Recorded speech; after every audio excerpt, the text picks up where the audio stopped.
At my sister's $250,000 wedding, she pointed at the door and told me to leave. My own parents stood by her side, nodding in agreement as the wealthy groom's family laughed at my humiliation. I walked out without shedding a single tear. The very next morning, my sister called me in a blind panic, sobbing and begging for the financial help she felt entitled to. I let her cry for a solid minute. Then I said four simple words that dismantled her entire fake reality and stripped my toxic family of everything they owned. Before I dive into exactly what I said and how I brought a fake billionaire to his knees, tell me where you are watching from in the comments. Hit the like button and subscribe if you have ever been the black sheep of your family, only to become their only hope when things fall apart. The air in the grand ballroom of the Hampton estate was thick with the smell of expensive white roses and old money.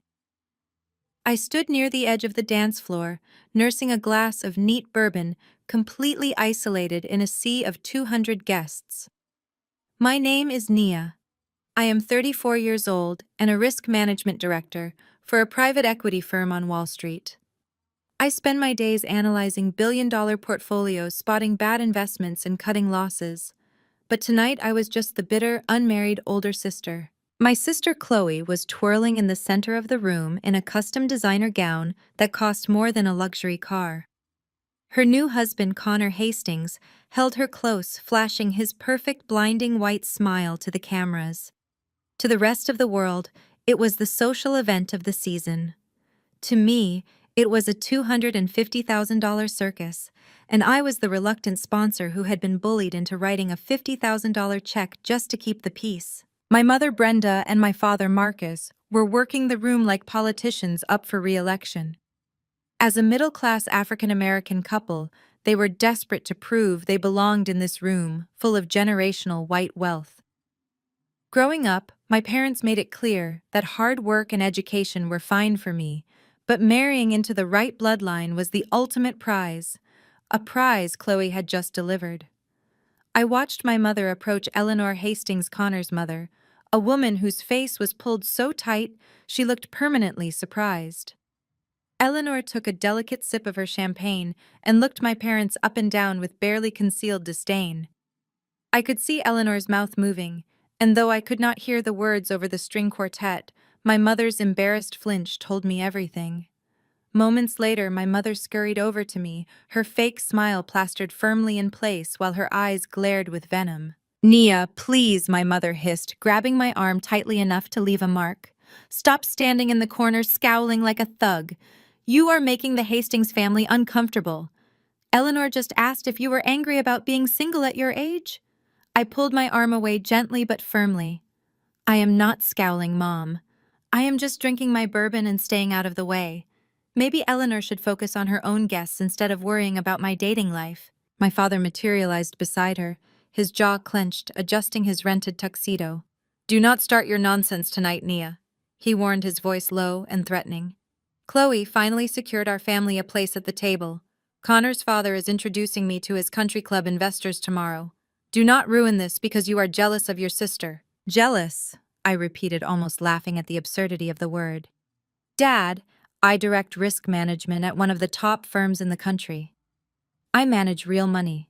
I am not jealous of a guy who claims to be a venture capitalist but has no digital footprint from the last 3 years and dodges every basic question about his portfolio." My father rolled his eyes, a gesture he had perfected whenever I brought up facts he did not like. "You always think you are so smart," he muttered. "You just cannot stand that a wealthy white man wanted your sister and not you. Just smile and stay quiet. For once in your life, do not embarrass us." They turned their backs on me, rushing back to kiss the ring of the Hastings family. The sheer disrespect was suffocating. I needed air. I set my glass down on a passing waiter's tray and slipped out through the heavy French doors, stepping onto the sprawling stone terrace. The night air was cool, carrying the salty scent of the nearby ocean. I walked down the stone path toward the manicured hedge maze, craving just 5 minutes of silence, away from the pretentious laughter and clinking crystal. As I rounded a corner near a massive marble fountain, the silence was broken by a harsh, frantic whisper. It was a voice I recognized instantly. Connor, the golden boy, the billionaire venture capitalist. But he did not sound charming or confident right now. He sounded desperate, like a trapped animal. I pressed my back against the cold stone wall, holding my breath, as his words drifted over the sound of the running water. I told you I need. Until Monday. Connor hissed into his phone, pacing furiously across the gravel path. No, do not threaten me. You know I cannot move the funds until the paperwork clears. The old man signed the deed over to me 2 days ago, but the bank needs time to process the commercial equity loan. Just give me 48 hours. There was a pause as the person on the other end spoke. Connor dragged a hand through his perfectly styled blonde hair, his face pale and sweating in the moonlight. Are you insane? He spat, his voice trembling. If you send the FBI a tip now, we all go down in flames. I am telling you, I have the collateral. These stupid people handed me their ancestral property without even reading the fine print. They were so desperate for a rich white son-in-law, they practically gift-wrapped the title. Just stall the auditors. I will wire the first $2 million to cover the late payments by Tuesday morning. He ended the call, shoving the phone into his tuxedo pocket and letting out a shaky, terrified breath. On the other side of the wall, my blood turned to ice. My risk management brain, trained to spot financial anomalies and corporate fraud, immediately connected the dots. The math that had never quite made sense about Connor's sudden wealth was suddenly crystal clear. There was no venture capital fund. There was no massive tech buyout. He was running a Ponzi scheme, and his house of cards was actively collapsing. The late payments, the panic about auditors, the fear of the FBI, it was all textbook fraud. But the part that made my stomach churn and bile rise in my throat was what he said about the collateral. The old man signed the deed over. These stupid people handed me their ancestral property. He was talking about my father. He was talking about the brownstone in Brooklyn, the house my grandmother had worked 3 cleaning jobs to buy in the 1960s. It was the only piece of generational wealth our family had ever truly owned. My parents were so blinded by their desperation to join the elite, so desperate to cater to Chloe's fairy tale, that they had secretly signed over the family legacy to a con artist to use as collateral for his criminal debts. Connor took a deep breath, plastered his signature fake smile back onto his face, and walked past my hiding spot, heading back into the ballroom to dance with the woman he was about to destroy. I stood alone in the dark garden, my hands trembling not with fear, but with an overwhelming absolute rage. I had to warn my sister. I had to stop this before the bank processed whatever fraudulent loan Connor had initiated. I turned on my heel and marched back toward the grand ballroom, preparing to drop a bomb on the most expensive night of Chloe's life. I pushed open the heavy French doors and stepped back into the suffocating warmth of the ballroom. The string quartet was playing a lively tune, and the guests were laughing, completely unaware that the foundation of this entire wedding was built on stolen property and lies. I scanned the room and spotted Chloe near the grand staircase. She was adjusting her veil, surrounded by her bridesmaids who were fawning over the lace detailing of her dress. I did not care about making a scene. I marched straight toward her, my heels clicking sharply against the polished marble floor. I grabbed her arm, gripping the expensive silk tightly. Chloe gasped, turning to glare at me. "What are you doing?" she hissed, trying to yank her arm away. "You are wrinkling the silk. We need to talk," I said, my voice low but leaving no room for argument. "Right now, in the dressing room." I ignored her protests and the shocked expressions of her bridesmaids. I pulled her down the hallway and shoved the heavy oak door of the bridal suite open, pulling her inside and locking the door behind us. The room smelled of hairspray and expensive perfume. Chloe stumbled back, her face red with fury. "Have you lost your mind?" she screamed, smoothing down her dress with trembling hands. "Connor's mother is waiting for me to cut the cake. You cannot just drag me away like I am some child." "You are acting like a child who is about to walk off a cliff," I fired back, stepping closer to her. Chloe listened to me very carefully. "I just heard Connor on the terrace. He was on the phone, panicked. He does not have the money he claims to have. He was talking about auditors, late payments, and someone tipping off the federal authorities." Chloe stared at me for a second, her perfectly contoured face frozen. Then she let out a sharp, mocking laugh. "Are you kidding me right now? You dragged me in here to make up some ridiculous story about my husband. I am not making this up, I said, keeping my tone deadpan and serious. Chloe, he is running a Ponzi scheme. He is broke. But that is not even the worst part. He told whoever was on the phone that he used Mom and Dad as collateral. He said they signed over the deed to the Brooklyn house to secure a commercial equity loan for him. I expected her to look shocked. I expected her to deny that our parents would ever do something so foolish. Instead, her eyes narrowed, and a cruel defensive sneer twisted her lips. You are so pathetic, Nia, she spat, her voice dripping with venom. You have always been so obsessed with ruining my happiness. You think I do not know what this is about? You are jealous. You have always been jealous of me. Jealous, I repeated, staring at her in disbelief. I am trying to save you from marrying a criminal who is actively stealing our family legacy. Do not give me that protective sister act, she yelled, stepping right into my face. You are just mad because I am the one getting the fairy tale. You have hated me since we were kids. You hated that Mom and Dad sent me to the private academy while you had to go to public school. You hated that they bought me a car while you had to take the bus to your stupid internships. And now you are burning with jealousy because I am marrying into Hampton High society while you go home to an empty apartment with your boring spreadsheets. Chloe, focus, I snapped, losing my patience. This is not about high school. This is about federal fraud. Connor is scamming this family. If you walk back out there, you are tying yourself to a sinking ship. The only toxic thing in my life is you, she screamed. Her hand flew up, and before I could react, she slapped me hard across the face. The crack echoed loudly in the quiet room. My cheek burned and my head snapped to the side. I slowly turned my face back to look at her. I did not touch my cheek. I just stared at her with a cold, hollow gaze. Before either of us could say another word, the locked door was violently jiggled, then someone used a key from the outside. The door swung open, and our parents burst into the room.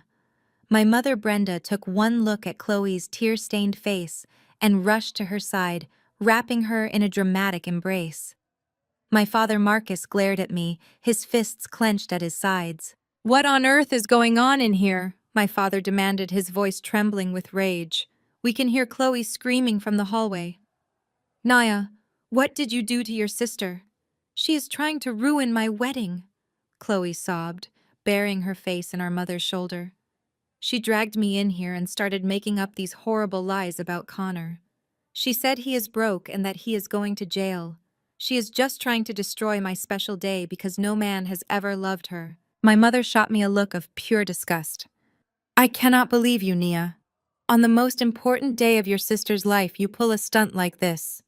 We asked you for one night of peace, just one night, where you do not try to make everything about your miserable attitude. She slapped me, I said quietly, pointing a finger at Chloe. And I was telling her the truth. Connor is a fraud. I heard him on the phone. He is using the deed to the Brooklyn house to cover his debts. He told the person on the phone that you just signed it over to him. The silence that followed was heavy, but it was not the silence of innocent people discovering a betrayal. It was the silence of guilty people who had just been caught. My parents exchanged a quick, panicked glance. They knew. They actually knew what they had done. My father puffed up his chest, trying to recover his authority. That is none of your business, he barked, stepping toward me. Connor is expanding his venture capital firm.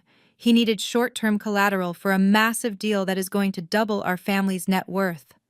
It is an investment, Naya, something you would not understand because you have zero vision. You handed him the only asset this family has ever owned, I said, my voice rising with disbelief.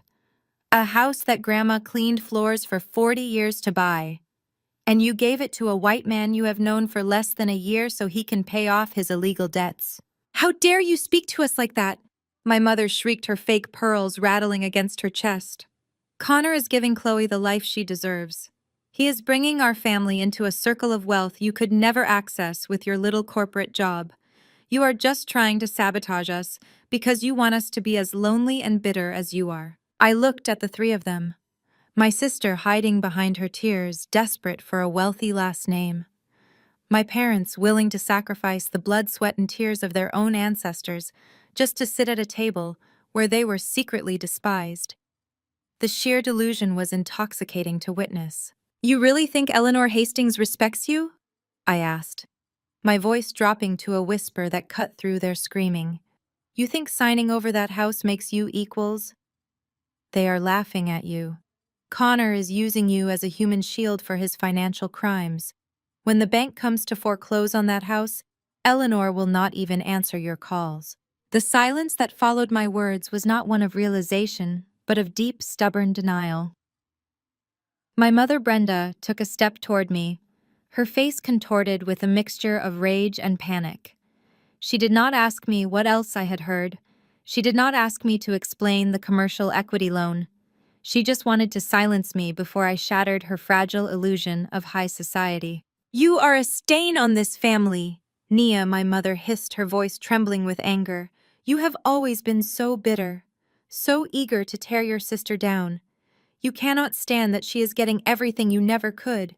You would rather invent these sick, twisted lies about Connor than just be happy for her for one single night." "I am not inventing anything," I said, my voice dangerously calm. "I heard him. He is broke, Mom. And when the bank comes for that house, you and Dad are going to be out on the street." "That is enough," my father yelled, stepping between me and my mother. "Connor is a successful businessman. You are just a glorified accountant. You have no idea how real wealth works.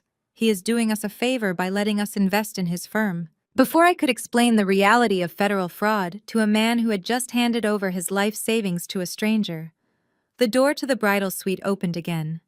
This time it was Connor. He stepped into the room looking like the perfect concerned groom. His blonde hair was impeccably styled, and his fake smile was firmly in place, though I could see the slight tremor in his hands and the panic hiding behind his eyes. "Is everything all right in here?" Connor asked, his voice smooth and dripping with false concern. I heard shouting, "Chloe, sweetheart, why are you crying?" He rushed over to my sister, wrapping his arms around her. Chloe buried her face in his chest, sobbing even louder now that her audience had expanded. "Nia is trying to ruin everything," Chloe cried, clutching his tuxedo jacket. "She dragged me in here and started saying you were broke.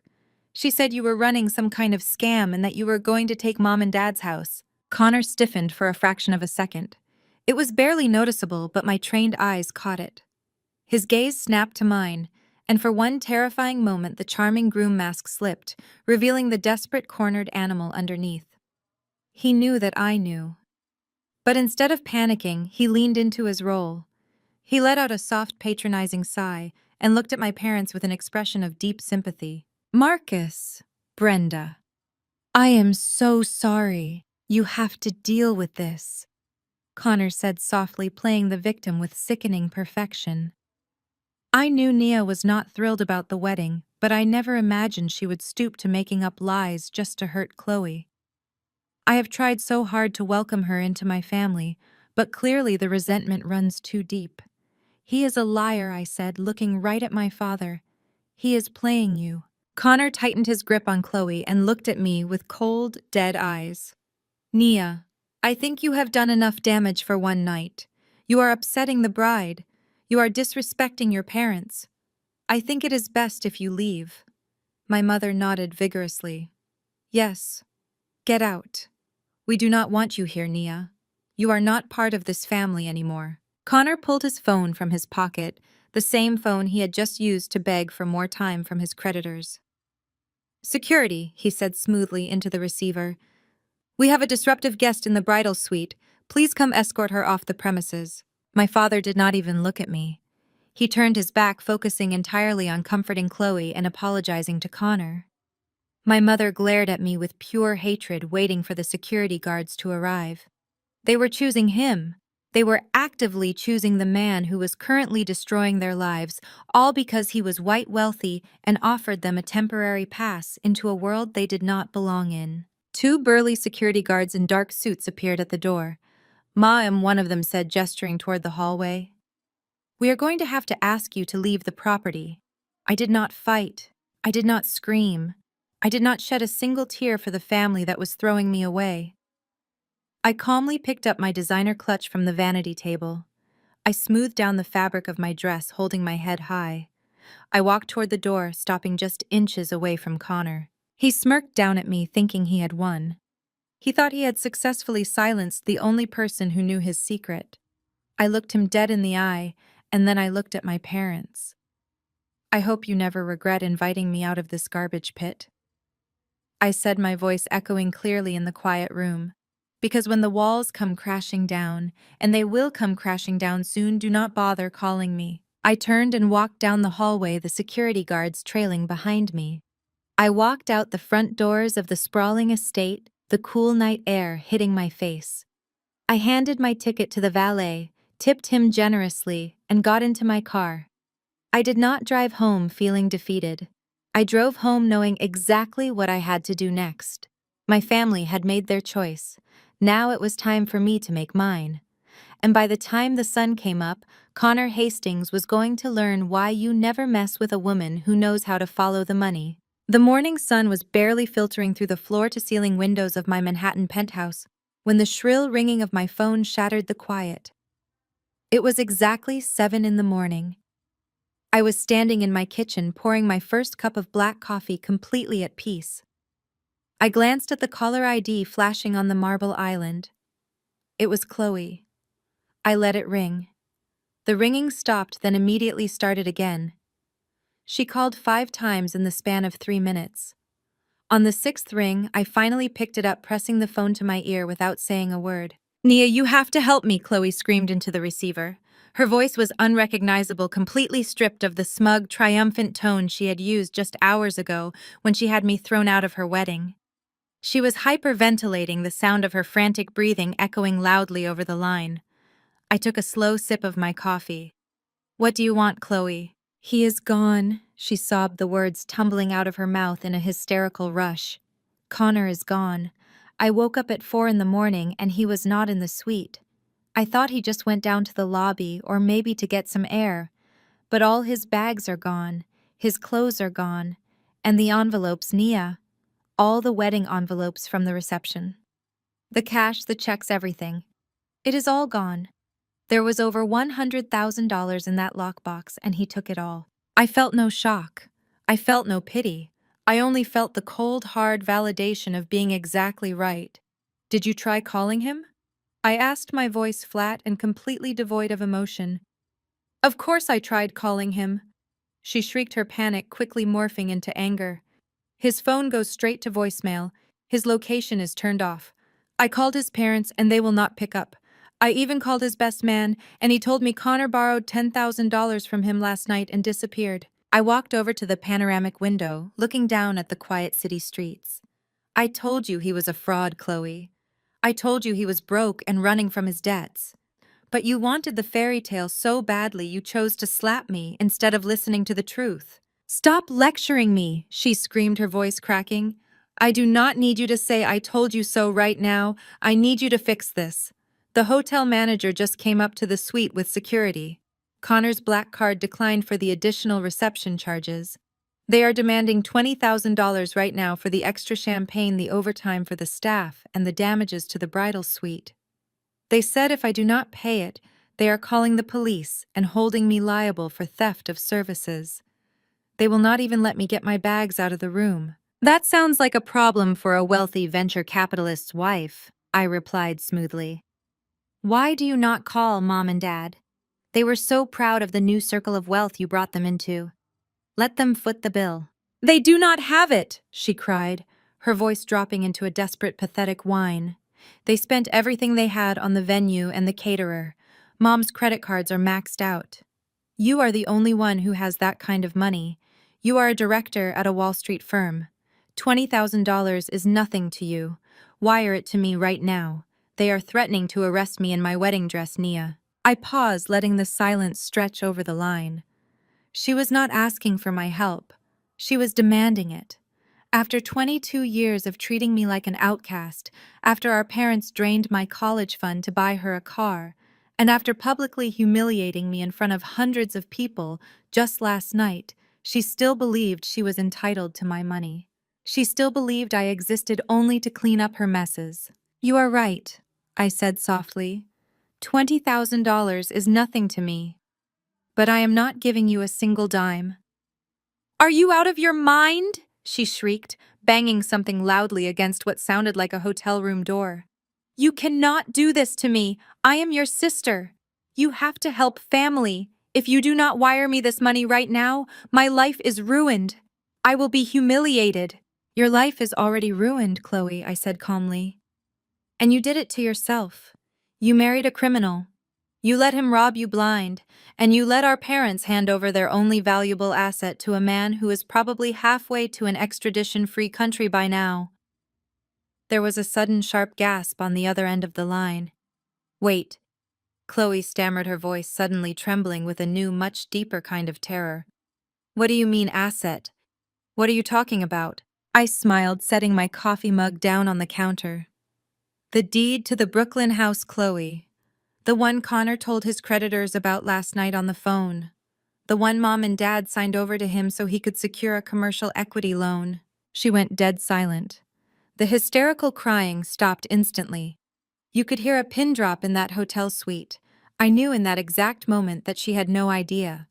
Our parents had kept it a secret from her, wanting to present her with the perfect, flawless wedding without burdening her with the knowledge that they had mortgaged their entire future to pay for it. "No," Chloe whispered, her voice barely audible. "No, Mom and Dad would never do that. That house is everything to them. It is all they have for retirement." "They did," I confirmed, my voice cold and steady. "They signed it over to a man who just fled the state with your wedding gifts. Which means the bank is going to foreclose on that house the second Connor misses his first payment. So you can sit in that hotel room and cry about $20,000 all you want. But the truth is, your fake billionaire husband just made our parents homeless." "Nia, please," she begged, and this time the arrogance was completely gone. This time it was pure, unadulterated fear. "You have to help us. You have the money. You can hire lawyers. You can talk to the bank. You can fix this. Please, I am sorry I slapped you. I am sorry about last night. Just tell me what to do." "I am doing exactly what Mom told me to do last night," I said, leaning closer to the phone. "I am staying out of family business. Good luck with the hotel security, Chloe." I ended the call and blocked her number. I did not feel an ounce of guilt. I felt completely liberated. But my morning was just getting started. I walked out of the kitchen and headed straight for my home office, opening my laptop. It was time to look into the exact details of that commercial equity loan. If my parents were foolish enough to sign over the deed, I needed to know exactly which bank held the debt. Because I had no intention of saving my family, but I had every intention of making sure Connor Hastings did not get away with a single cent of my grandmother's legacy. My fingers hovered over the keyboard of my laptop, the glaring white light of the Public Property Records database illuminating my dark home office. Before I could type the address of the Brooklyn brownstone into the search bar, my cell phone vibrated violently against the mahogany desk. The caller ID displayed a local Manhattan number. I knew immediately that it was the front desk of Chloe's luxury hotel. I had blocked her cell phone, but she was nothing if not relentless when she needed a bailout. I took a deep breath, let the phone ring 3 times, and then pressed the speaker button. "Nia, do not hang up!" Chloe shrieked, her voice echoing off the walls of my office. It was no longer just panic. It was pure, unadulterated terror. "The hotel manager is standing right in front of me with 2 police officers. They are going to arrest me for theft of services. You cannot let them take me out of the lobby in handcuffs." I leaned back in my leather chair, my expression completely unchanged. "I gave you my answer, Chloe. I am not wiring you $20,000 to cover the champagne and caviar your fake billionaire husband abandoned you with." "You are acting like I planned this," she screamed, her voice cracking hysterically. "You are acting like I am the one who ruined everything. I did not know he was broke. Mom and Dad are the ones who gave him the money. They are the ones who enabled this whole thing." "I already know about the deed, Chloe," I said coldly. "I told you I heard him on the terrace last night. I know they signed it over so he could get a commercial loan." "But you do not know the whole truth," she blurted out, her words stumbling over each other in her desperate attempt to shift the blame. "You think he just took the deed to get a loan? No. Mom and Dad practically begged him to take it. They did not just sign over the title, Nia. They took out a second mortgage on it first. They drained all the equity out of Grandma's house, and then they transferred the title to his holding company." My hands froze on the keyboard. The air in my home office suddenly felt incredibly thin. I stared at the blinking cursor on my computer screen, processing the magnitude of what she had just said. Hearing that Connor had used the house as collateral was bad enough.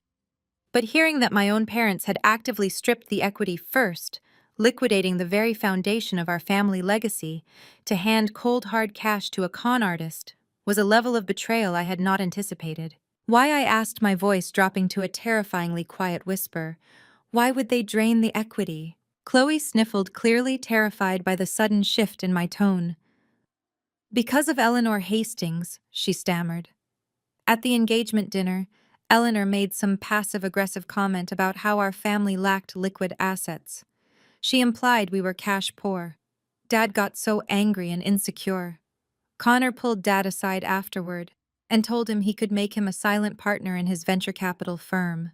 Connor promised Dad a 50% return within 6 months and a guaranteed sponsorship into the Hampton Bay Country Club. Dad wanted to prove to the Hastings family that we were just as wealthy as they were. So they went to the bank. They took out $600,000 in cash against Grandma's house and wired it directly to Connor's offshore account. And then they transferred the deed to him as a sign of good faith. A sickening silence settled over my office. My parents had sold out my grandmother's blood, sweat, and tears for a country club membership and a fleeting illusion of white validation. My grandmother Clara had scrubbed floors in Upper East Side penthouses for 35 years. She saved every single dollar she could in a locked tin box under her bed. She endured racism, humiliation, and exhaustion just to buy that brownstone in 1968. She bought it so our family would never have to beg anyone for a roof over our heads. She built a fortress of generational wealth for us. And my father, a man who always thought the Brooklyn neighborhood was too ethnic and beneath his new middle-class status, had handed that fortress over to a charming white man with a fake smile. He gave away 60 years of history just to impress a woman who would not even look him in the eye at a dinner table. The anger that washed over me was no longer hot and explosive. It was cold. It was absolute. It was the kind of rage that strips away every last ounce of familial obligation and leaves nothing but a calculating, ruthless need for justice.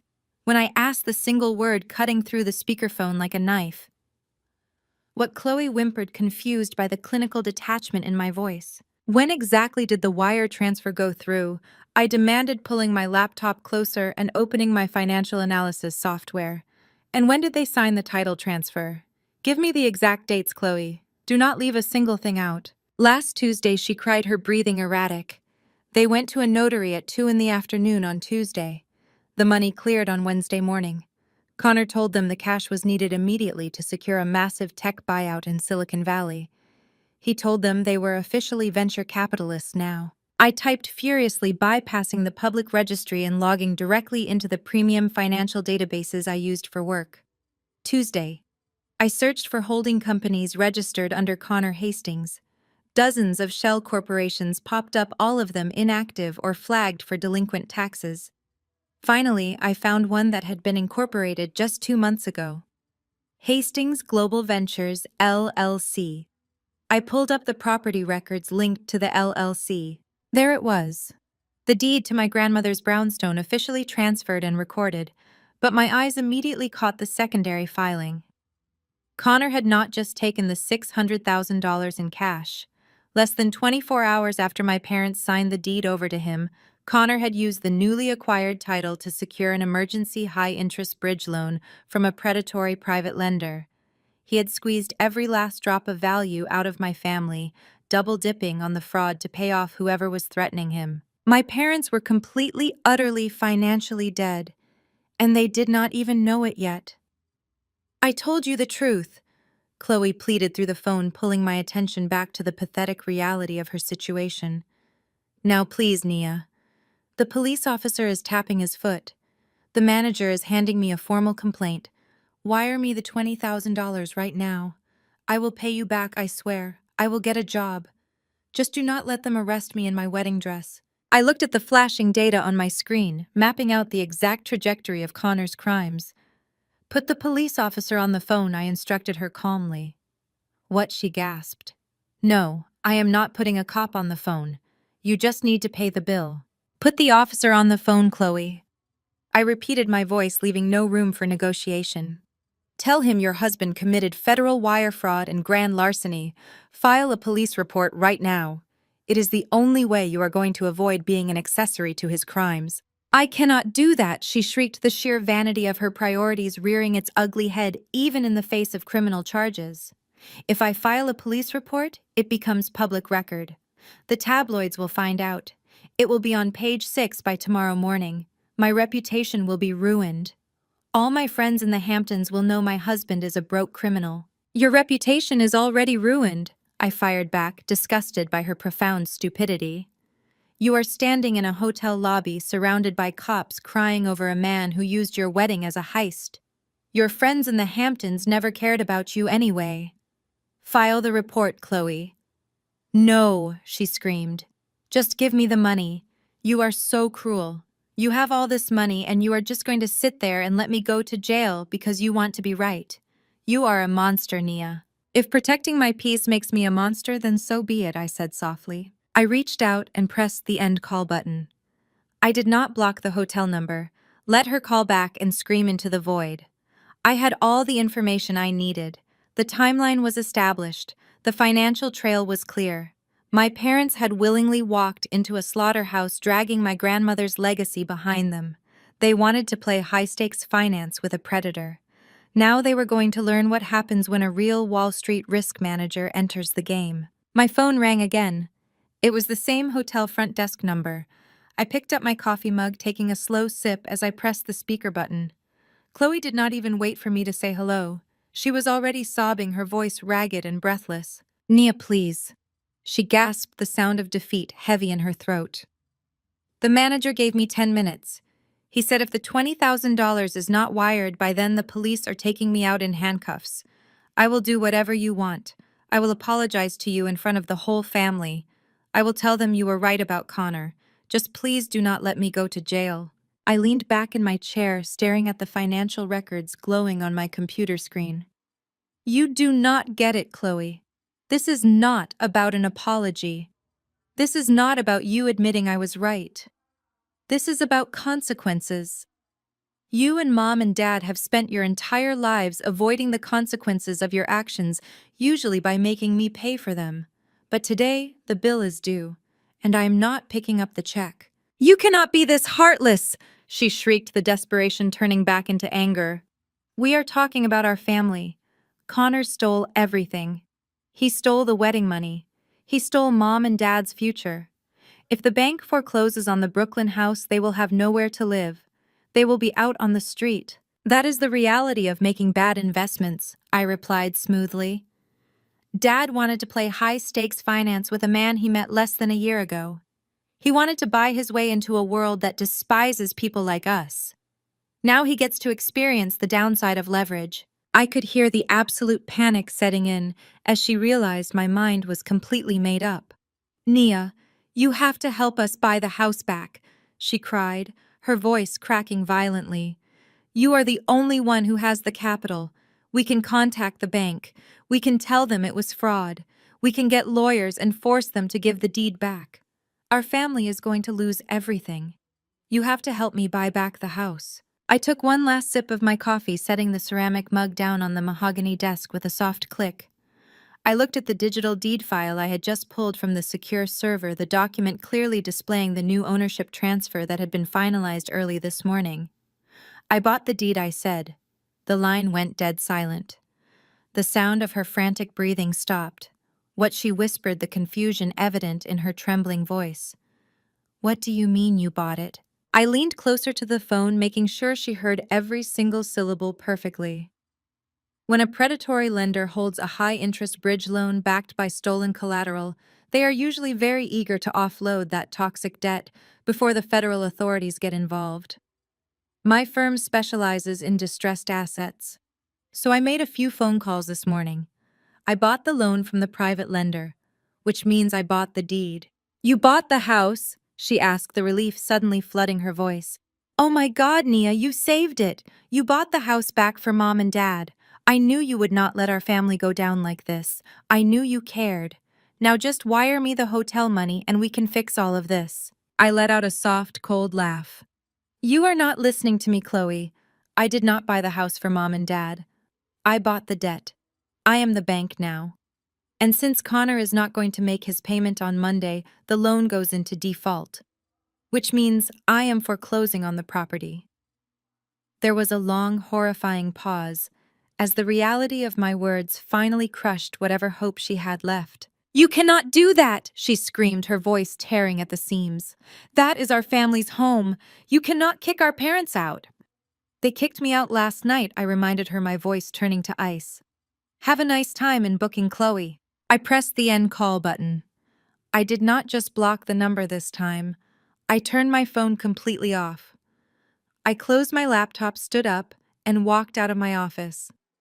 The morning sun was shining brightly over the city. I felt a deep, overwhelming sense of peace. The first domino had fallen, and it was only a matter of time before my parents showed up at my door, completely unaware that the daughter they threw away was now the absolute owner of their entire existence. The heavy mahogany door of my penthouse echoed with violent rhythmic pounding. It was exactly noon. I did not rush. I took my time, saving the spreadsheet on my computer, smoothing down my tailored trousers, and walking calmly toward the foyer. I checked the security monitor mounted on the wall. It was exactly who I expected. My father, Marcus, my mother, Brenda, and standing slightly behind them, Chloe. She was no longer wearing her custom designer wedding gown. Instead, she looked completely unhinged in a wrinkled tracksuit she must have borrowed from one of her bridesmaids. Her makeup was smeared and her hair was a tangled mess. I unlocked the door and swung it open. They did not wait for an invitation. My father pushed past me, his face red with a blistering, irrational rage. My mother followed right on his heels, grabbing Chloe by the wrist and pulling her inside my home. The sheer audacity of their entrance was almost amusing. They had just lost everything they owned to a criminal, yet they marched into my living room with the arrogant entitlement of royalty, expecting a servant to clean up their mess. "Where is it?" my father bellowed, spinning around to face me in the center of the room. "Where are the papers, Nia? Hand them over right now." I closed the front door slowly, making sure the heavy deadbolt clicked firmly into place. "You are going to have to be a lot more specific, Dad," I said, leaning casually against the entryway wall. "I process hundreds of financial documents a week. You need to tell me exactly what you are looking for." "Do not play smart with me," he screamed, pointing a shaking finger directly at my face. "Chloe told us what you did. She told us you called a private lender and bought the deed to the Brooklyn house. You had absolutely no right to go behind my back and interfere with my financial affairs. That is my property." "Your financial affairs?"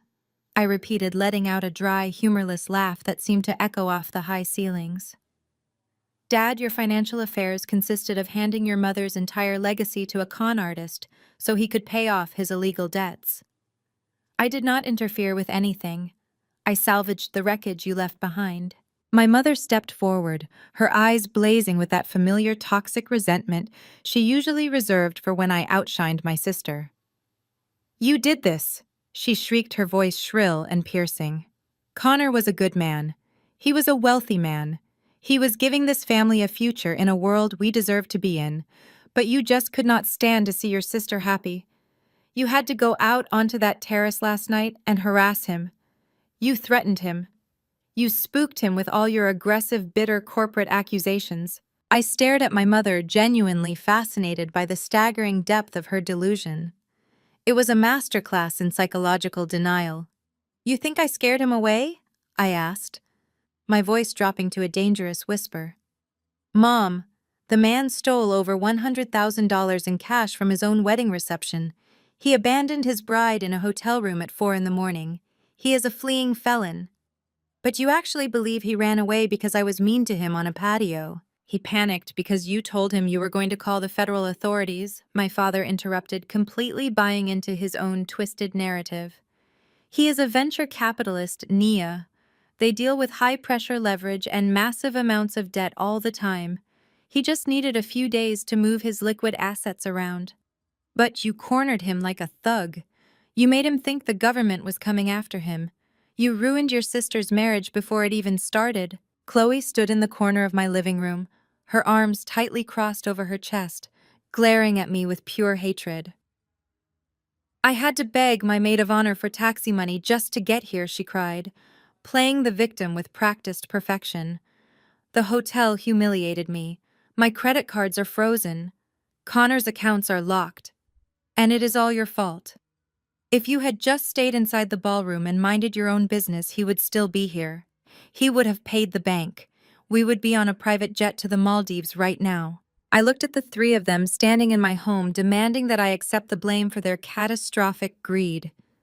Let me get this straight, I said, pushing off the wall and taking a slow, deliberate step toward them. You give a complete stranger the deed to a house he has no legal right to. He uses it to secure an illegal high-interest bridge loan from a predatory lender. He empties the wedding lockbox, maxes out his credit, and flees the state in the middle of the night. And somehow, in your incredibly warped minds, I am the villain here. You are the villain because you are trying to steal my house, my father roared, taking an aggressive step toward me, trying to use his physical size to intimidate me. That house belongs to me. It is my property. My mother left it to me. You think you can just swoop in, buy the debt with your Wall Street money and hold it over our heads. I am the head of this family. I demand that you sign that deed over to me right now. I will take it to the bank myself. I will explain the misunderstanding. I will clear Connor's name and get our property back. Clear his name, I asked, practically spitting the words out. Dad, the FBI is actively hunting him down. There is no misunderstanding to clear up. He is a criminal. He played you for a fool. And even if he was not running from the law, you cannot just take a deed to the bank and ask for a do-over. You signed a legal contract. You willingly transferred ownership. You lost the house the exact second the ink dried on that paper. I did what I had to do to elevate this family, my father yelled, his neck veins bulging against his collar. I made a sacrifice to ensure your sister had the life she deserves.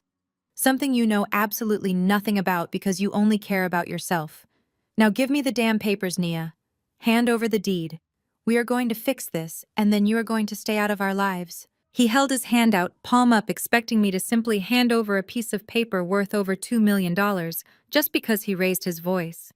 He honestly believed that his authority as my father somehow overrode federal law, financial reality, and my own legal ownership of the debt. He thought I was still the little girl who would back down just to keep the peace. I did not blink. I did not flinch. I looked at his outstretched hand, and then I looked him dead in the eye. You do not get to demand anything from me, I said, my voice cold and unyielding. You do not get to walk into my home, blame me for your profound stupidity, and order me to hand over an asset I purchased with my own money. You are not the head of this family anymore, Dad. You are just a man who gambled his mother's legacy on a fake billionaire and lost everything. My mother gasped, clutching her chest as if I had just physically struck her. How dare you speak to your father that way, she shrieked. After everything we have done for you, after everything we have sacrificed to give you a good life, you owe us that house. You owe us your respect. I owe you nothing. I fired back, the years of suppressed anger finally rising to the surface. I do not owe you my money. I do not owe you my respect. And I certainly do not owe you a bailout. I turned away from them and walked over to my heavy oak desk. I pulled open the top drawer and pulled out a thick manila folder. I had spent the last 3 hours compiling every single financial record, every bank statement, and every piece of evidence that proved exactly how much they had sacrificed for me. If they wanted to talk about history, if they wanted to talk about who owed who, I was more than ready to have that conversation. I dropped the heavy folder onto the glass coffee table with a loud, resounding slap. I stared at my father's outstretched hand for a long moment before letting out a sharp, cold laugh. I did not hand him the deed. Instead, I reached into the thick manila folder I had just dropped onto the glass coffee table and pulled out a stack of highlighted bank statements. If we are going to talk about who owes who in this family, I said, my voice steady and deadly calm, then we are going to look at the actual numbers. We are going to look at exactly how much you sacrificed for me. My father dropped his hand, his eyes darting down to the papers. What is this? he demanded, trying to maintain his authoritative tone, though a flicker of uncertainty finally crossed his face. "This is my college fund," I said, tossing the first document across the table. It slid right off the edge and landed at his feet. Or rather, it is the record of the college fund that Grandma Clara set up for me before she died. There was $40,000 in that account, money she saved from scrubbing floors so I could get a degree without drowning in debt. But when I turned 18, the money was gone. You told me the stock market crashed. You told me the investments went bad and there was nothing left. My mother's face went completely pale. She took a step back, suddenly looking very small. "Nia, that was a long time ago," she stammered, her fake pearls trembling against her chest. "We did what we had to do for the family. We had expenses." Expenses. I repeated, my voice rising in volume. I pulled out the next document and slapped it down on the glass. 2 weeks after my college fund was emptied, you bought Chloe a brand new BMW convertible for her 16th birthday. You took the money my grandmother bled for to pay for my education, and you bought a luxury car for the golden child so she could show off to her rich friends at the private academy. You stole my future to fund her vanity. "That is a lie!" Chloe shrieked from the corner of the room, her face turning bright red. "Mom and Dad bought that car with their own savings. They worked hard for that. You are just making things up because you are jealous." I did not even look at her. I pulled out a copy of the dealership financing agreement and held it up. The down payment on the car was exactly $40,000. It was paid via cashier's check from the exact same account number as my supposedly crashed college fund. I had to take out $80,000 in student loans to get through my university. I worked 3 jobs. I ate ramen noodles for 4 straight years. I barely slept. I built my career from the absolute ground up with a mountain of debt crushing my chest. And while I was doing that, you sent Chloe on a 6-week backpacking trip across Europe because she needed to find herself. My father swallowed hard, the veins in his neck no longer bulging. He looked away, unable to meet my eyes. "We always knew you were strong, Nia," he muttered, his voice losing its thunder. "We knew you could handle the loans. You were always so independent. Chloe was different. She needed more support. She needed to be positioned properly to attract the right kind of husband. We were investing in her future. You were investing in a fantasy." I fired back, my anger finally breaking through the cold facade. "And look at the incredible return on that investment. She attracted a criminal who robbed you blind. You gave her everything, and she brought a parasite into our family who drained the very last drop of blood you had left." "How dare you!" My mother shrieked, tears of sheer humiliation springing to her eyes. "We are your parents. We gave you life. You do not get to stand in your fancy apartment and judge us. You have millions of dollars. You can fix this with the snap of your fingers. You are holding the deed to our home hostage just to punish us for the past. You are a cruel, vindictive monster." "I am not holding anything hostage," I said softly, the silence in the room suddenly deafening. "I am claiming what belongs to me. I bought that debt with the money I earned. The money I made despite you stealing my college fund. Despite you making me pay my own way. I bought the deed to Grandma Clara's house because it is the only piece of this family's history worth saving, and you were too stupid to protect it." "You stole it!"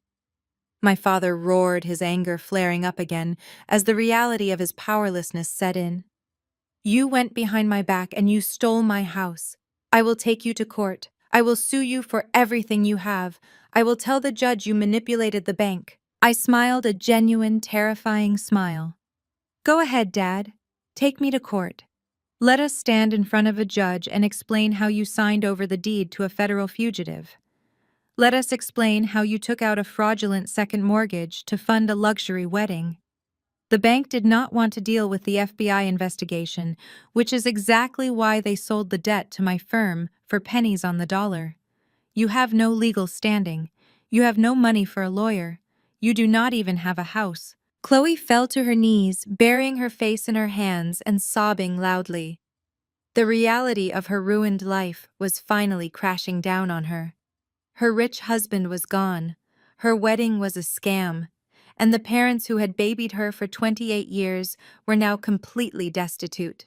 Nia, please, my mother begged, her voice breaking as she reached out to grab my arm. I stepped back, refusing to let her touch me. We have nowhere to go. We have no savings. If you foreclose on the house, we will be out on the street. You cannot do this to your own mother. You cannot do this to your father. I looked at the woman who had stood in a ballroom just last night and told security to throw me out. I looked at the father who had commanded me to stay quiet and accept their disrespect. And I looked at the sister who had slapped my face and called me toxic. I am not doing anything to you, I said, my voice completely devoid of sympathy. I am simply letting you experience the life you built. You chose Connor. You chose the Hamptons. You chose to gamble Grandma's legacy. Now you get to live with the consequences. I walked over to the front door and opened it wide. Get out of my house, I commanded, pointing toward the hallway. And do not ever come back. You have 30 days before the eviction notice is posted on the Brooklyn house.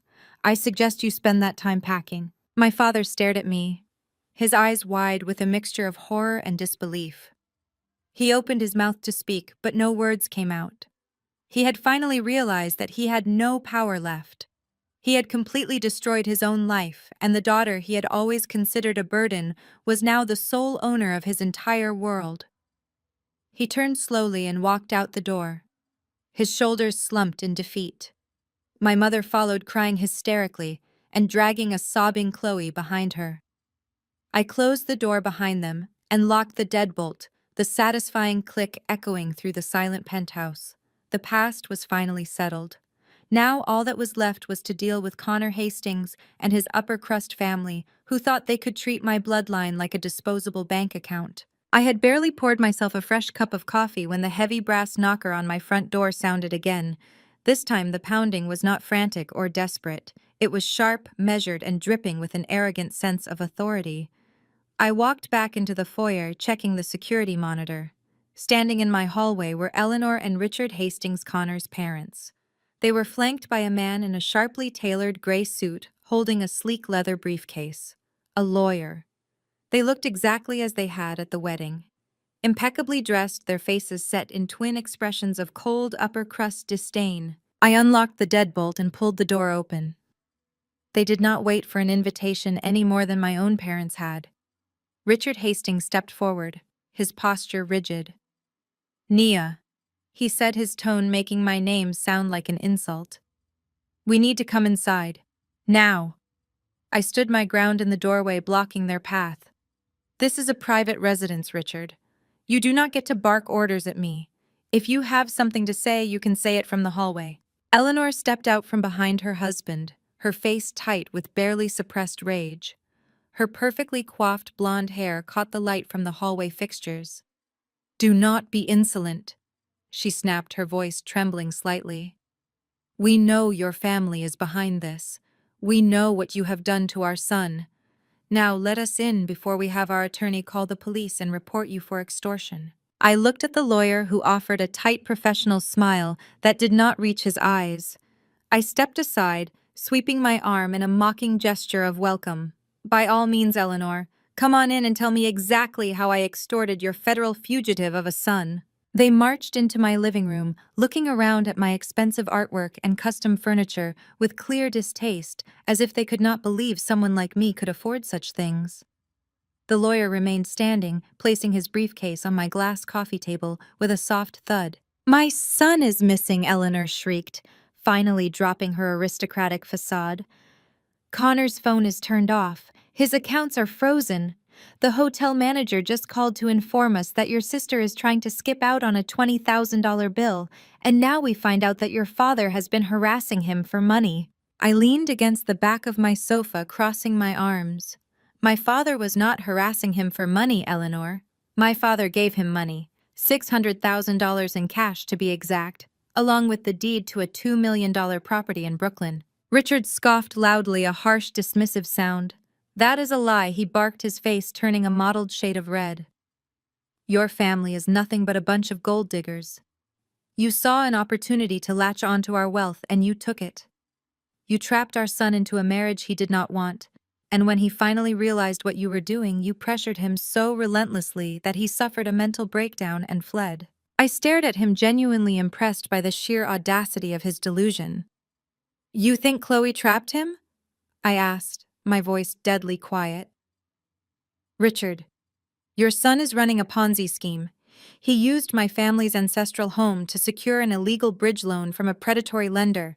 He stole the wedding gifts and ran because the FBI is currently looking for him. That is slander, the lawyer interrupted, speaking for the first time. His voice was smooth and practiced. My clients are prepared to file a massive defamation lawsuit against you and your entire family. We are also preparing a civil suit against your sister for emotional distress and financial damages. We will argue that her constant demands for a lavish lifestyle drove Connor to the brink. We will bankrupt her, Nia. We will take everything she has. I let out a short, sharp laugh. Go ahead, I said, gesturing toward the door. Bankrupt her. She has nothing. My parents have nothing. Your son already took it all. You are threatening to sue a family that is entirely destitute because of your son's criminal activities. Eleanor stepped forward, her eyes blazing with a toxic mix of panic and hatred. You are lying, she hissed, pointing a manicured finger at my chest. Connor is a successful venture capitalist. He has millions in trust. He does not need your pathetic little house in Brooklyn. This is a shakedown. You people are trying to extort us because you realize you are not good enough for our family. You people, I repeated, letting the racial implication hang heavily in the air. That is what this is really about, isn't it, Eleanor? You could never stand the fact that your precious golden boy was marrying a black woman. You looked down your nose at my parents all night long. You thought they were desperate, pathetic social climbers. And you know what? You were right about them. They were desperate. They wanted to buy their way into your world so badly that they handed your son everything they owned. I walked over to the mahogany desk and picked up the thick manila folder I had used to destroy my parents' illusions earlier. I pulled out the financial records I had printed and threw them onto the coffee table right next to the lawyer's briefcase. Pick them up, I commanded, staring directly at Richard. Look at the holding company. Look at the date of the title transfer. Look at the bridge loan. The lawyer hesitated, then reached down and picked up the papers.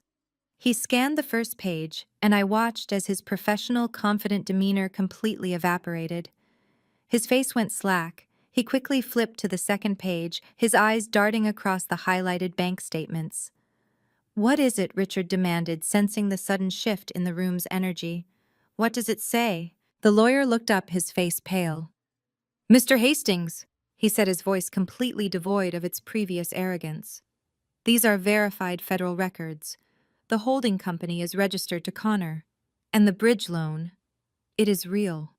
It was secured using the Brooklyn property as collateral. Eleanor snatched the papers from the lawyer's hands, staring blindly at the numbers she clearly did not understand. No, she whispered, her voice cracking. This is forged. She made this up. Connor would never do this. He has his trust fund. I smiled, a cold, ruthless expression that made Eleanor take a step back. I looked into that too, Eleanor. I am a risk manager on Wall Street. I do not make accusations without running a full background check. Your son's trust fund was depleted 3 years ago. He lost it all in a series of terrible crypto investments. He has been running a shell game ever since, using new investors to pay off the old ones. And when the walls started closing in, he targeted my family because he knew my parents were insecure enough to fall for his wealthy white aristocrat routine. Richard Hastings stood frozen in the center of my living room. The blustering, arrogant patriarch who had marched into my home threatening to destroy me was suddenly completely silent. He looked at his wife, then at the lawyer, and finally at me. You cannot prove he did this maliciously, Richard said, his voice weak and wavering. It was a business deal gone bad. He just needed more time. I took a step closer to him, invading his personal space. I do not need to prove anything, Richard. The FBI is going to do that for me. Because while you were busy trying to intimidate me, I sent all of these documents to the Financial Crimes Division. Your son is a federal fugitive. And when they catch him, and they will catch him, he is going to spend a very long time in a very dark cell. Eleanor let out a sharp, choked sob, dropping the papers onto the floor. She covered her face with her hands, her whole body shaking. The illusion of their perfect superior family had just been violently shattered. "Now get out of my house," I said, my voice ringing with absolute authority. "Take your lawyer and leave. And if you ever threaten me or my family again, I will make sure the press gets a copy of every single document in that folder. I will make sure the entire Hamptons knows exactly how the Hastings family funds their country club memberships." They did not argue. They did not threaten me again. Richard Hastings put his arm around his sobbing wife and led her toward the door. The lawyer quickly scooped up his briefcase and scurried out behind them, eager to distance himself from the impending disaster. I watched them walk down the hallway to the elevator, their heads bowed, completely defeated by the truth they could no longer deny. As Richard Hastings reached out a trembling hand to press the elevator call button, a soft electronic chime echoed through the quiet hallway. The heavy silver doors slid open instantly. Standing inside the elevator car looking like cornered animals were my parents and Chloe. They had not left the building after I kicked them out. They had been loitering in the lobby, too terrified of the reality waiting for them on the streets to actually walk out the front doors. Seeing my family step out of the elevator, Richard's demeanor violently shifted. The crushing defeat he had just suffered in my living room evaporated instantly, replaced by the arrogant, aristocratic rage he felt so comfortable weaponizing against people he viewed as beneath him. He saw an easy target. He saw a way to regain his power. "You," Richard barked, pointing a stiff finger directly at my father's chest. "You and your pathetic scheming family are the reason my son is missing. You pressured him. You suffocated him with your desperate need for our money and our status. And now your psychotic eldest daughter is threatening to frame him for fraud." I stood in my open doorway, watching the scene unfold with morbid fascination. Any decent father, any man with an ounce of pride would have defended his family. Any man who had just been robbed of his mother's ancestral home by the Hastings family would have screamed in Richard's face. But not Marcus. My father physically shrank.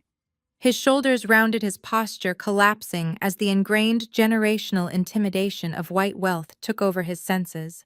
He did not yell back. He held his hands up in a placating, subservient gesture that made my stomach turn. "Mr. Hastings, please," my father begged, his voice cracking with a sickening level of cowardice. "We have nothing to do with what Nia is saying. We love Connor. We gave him everything we had. We signed our house over to him as an investment because we trust him. We just wanted to be part of your family." "We do not want you in our family," Eleanor Hastings shrieked, her face twisting in pure disgust as she looked at my mother. "You are social climbing parasites, and my lawyers are going to bankrupt you. We are going to sue your youngest daughter for emotional distress, and we are going to make sure your entire family is ruined for what you have done to our boy." Instead of getting angry at the woman calling her a parasite, my mother actually started to cry, reaching out toward Eleanor as if asking for forgiveness.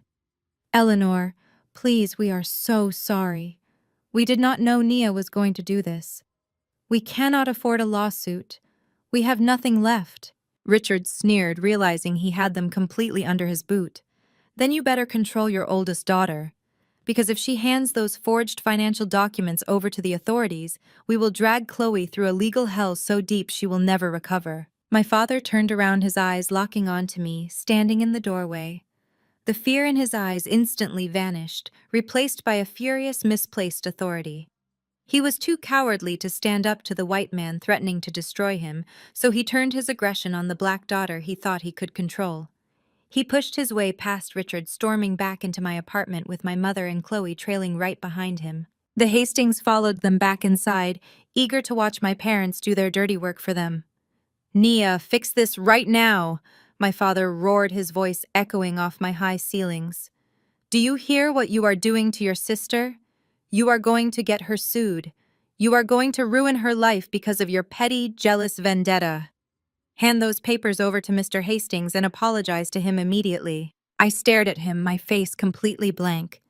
"You want me to apologize to the man whose son just stole your house? He did not steal it," my mother screamed, stepping forward and pointing a shaking finger at me. "Connor is just having a temporary liquidity issue. It is a business problem. You are the one turning it into a crime. You are the one trying to send him to jail. You have to make this right, Nia. You have to pay them." I blinked, genuinely caught off guard by the sheer absurdity of her demand. Pay who? You work at a hedge fund, my father yelled, stepping closer, trying to use his physical size to intimidate me, just as he had done an hour ago. You manage hundreds of millions of dollars. You are rich. You have the money to make this go away. I want you to write a check to the Hastings family right now. Compensate them for the emotional damage you have caused today. Pay off whatever debts Connor owes so he can come back to Chloe. You have to buy their forgiveness so they do not press charges against your sister. The room went dead silent. Even Richard and Eleanor Hastings looked slightly stunned by the staggering depth of my parents' self-loathing and delusion.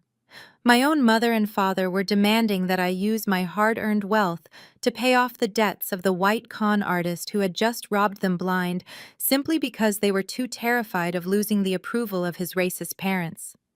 They were willing to sacrifice me, my money, and my sanity all to protect a man who had left their youngest daughter stranded in a hotel with a $20,000 bill. I looked at Chloe, who was standing behind my mother, nodding frantically. "Please, Nia," Chloe whimpered.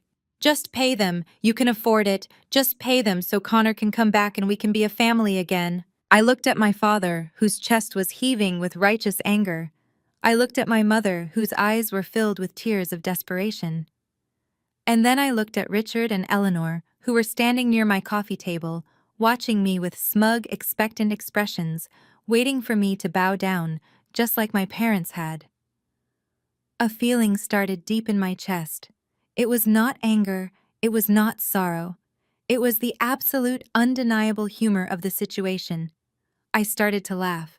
It started as a soft chuckle, but it quickly grew into a loud, echoing laugh that filled the entire penthouse. I threw my head back, laughing at the unbelievable tragicomedy of my bloodline. I laughed at my father's hollow authority. I laughed at my mother's pathetic social climbing. I laughed at Chloe's blinding stupidity. "Stop laughing," my father shouted, his face turning purple. "This is not a joke. Write the check." I stopped laughing, wiping a single tear of pure amusement from the corner of my eye. I looked at him, my gaze turning as cold and sharp as cracked ice. I reached into my pocket and pulled out my phone. I tapped the screen twice, swiping down to open the screen mirroring function. "I do not compensate people who are about to wear prison jumpsuits," I said smoothly. I pointed my phone at the massive 85-inch flat-screen television mounted on the wall above my fireplace. The screen blinked on instantly, mirroring the live news feed I had pulled up. I turned the volume all the way up so the reporter's voice boomed through the living room, drowning out any further demands from my coward of a father. The massive flat-screen television above the fireplace flared to life, its bright, high-definition display cutting through the tense atmosphere of my living room. I had connected my phone and pulled up a live broadcast from a local news chopper circling the Teterboro airport. The camera was zoomed in tight on a sleek, private Gulfstream jet sitting on the tarmac. But it was not preparing for takeoff. The jet was completely surrounded by half a dozen dark SUVs with flashing red and blue lights. My father, Marcus, immediately stopped his ranting. His mouth hung open, his eyes glued to the screen. Eleanor Hastings gasped a sharp, ragged sound while her husband Richard took an involuntary step forward, his fists clenching at his sides. "What is this?" Richard demanded, his voice thick with a sudden, overwhelming dread. "Why are you showing us this?" I did not answer him. I just pointed the remote at the screen and turned the volume up even louder. The frantic voice of the news anchor filled the room, echoing off the mahogany walls. "Breaking news out of Teterboro Airport in New Jersey this afternoon." The anchor announced, the urgency in his voice palpable. "Federal authorities, including agents from the FBI and the SEC, have just intercepted a private aircraft attempting to depart for an extradition-free country. Authorities confirm they have detained 31-year-old Connor Hastings, a prominent figure in the New York venture capital scene." Chloe let out a sound that was less of a scream and more of a strangled, animalistic sob. She stumbled backward, her legs giving out completely, and collapsed onto my cream-colored sofa. My mother, Brenda, rushed to her side, but she was not looking at her daughter. Her wide, terrified eyes remained fixed on the television. No, Eleanor whispered, her perfectly manicured hands flying up to cover her mouth. No, that is a mistake. That is not him. The camera angle shifted, switching from the chopper feed to a shaky ground-level shot, recorded by a local news crew that had managed to get close to the perimeter fence. The image was undeniable. Connor Hastings, still wearing the wrinkled tuxedo pants and white dress shirt from his wedding night, was being marched down the steps of the private jet. His hands were zip-tied tightly behind his back, two federal agents gripping his arms. He looked completely disheveled, his signature blonde hair a sweaty mess, his face pale and contorted with panic. Hastings is being indicted on multiple counts of federal wire fraud, grand larceny, and operating a large-scale Ponzi scheme. The anchor continued, his words landing like physical blows on the people standing in my living room. Authorities allege Hastings defrauded investors out of tens of millions of dollars over the past 3 years. Sources close to the investigation say he attempted to flee the country after multiple creditors threatened to expose the scheme. He is lying, my father yelled, pointing at the television screen, completely unable to process the absolute destruction of his social climbing fantasies. The news is lying. Connor is a legitimate businessman. He told me. He showed me the prospectuses. This is a misunderstanding. I turned to my father, my expression entirely devoid of pity. Do federal agents usually raid private jets for a misunderstanding, Dad? Do they usually put zip ties on legitimate businessmen? Richard Hastings spun around to face me, his face a terrifying mask of rage and denial. You did this! He roared, his aristocratic composure completely shattering. You called them! You tipped them off! You ruined my son! I did not have to tip them off, Richard. I replied, my voice calm and steady, a stark contrast to his hysterical screaming. The FBI has been building a case against him for months. I just did a basic background check. Something you apparently never bothered to do for your own son. Or maybe you did know. Maybe you knew exactly how he was paying for your country club fees. That is an outrageous lie! Eleanor shrieked, tears streaming down her face, ruining her expensive makeup. We had no idea. We are upstanding citizens. We are a respected family. Respected by who I asked, stepping closer to her. The people whose money your son stole. Because right now, the only thing your family is going to be respected for is the sheer size of the federal indictment. On the television screen, the anchor was still talking, summarizing the details of the fraud. Investigators believe Hastings used newly acquired assets from a recent marriage to secure high-interest loans, attempting to pay off his most aggressive creditors before fleeing. I looked down at Chloe, who was curled into a ball on the sofa, sobbing hysterically into a throw pillow.